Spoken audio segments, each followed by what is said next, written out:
A news story from 1980. The unemployed security guard from Hawaii, who is accused of killing John Lennon, had saved up to go to New York and shoot him, a court was told last night. Mark David Chapman's lawyer said he had shot the former Beatle because I understood his words, but I didn't understand his meaning. The shooting stunned people of all generations on both sides of the Atlantic. John Lennon's wife, Yoko Ono, who was with him when 5 bullets were pumped into his body, issued a statement signed by her and their son Sean, aged 5. There would be no funeral for the 40-year-old singer, she said. Later in the week, we will set the time for silent vigil to pray for his soul. We invite you to participate wherever you are at the time.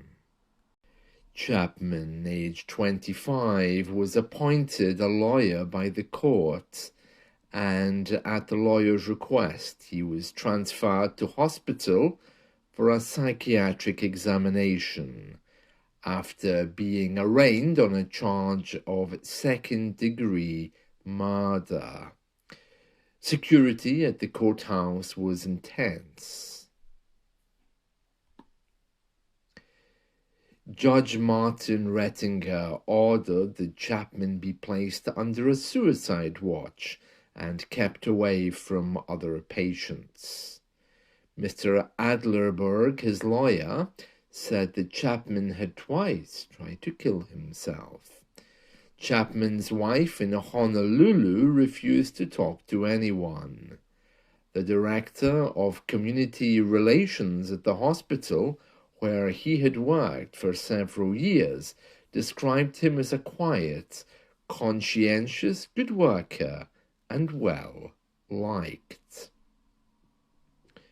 Sources said that for days he hung around the Dakota, the plush apartment building on 72nd Street and Central Park West, where John Lennon lived with his wife Yoko Ono and their son Sean.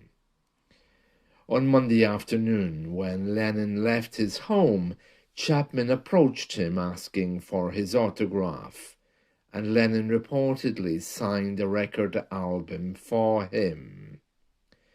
That evening at 10:30, when the Lennons returned from a recording session, Chapman was waiting outside the Dakota. As John Lennon walked into the building, Chapman called, "Hey, John," and it was then that he's said to have emptied his revolver into the singer's body. The news spread swiftly, stunning New York and the nation. All night, hundreds of mourners gathered in front of the Dakota, lighting candles, weeping, and chanting Beatles songs. Yesterday, the tragedy was treated as the most important news story in America, and the media likened the assassination to that of John Kennedy.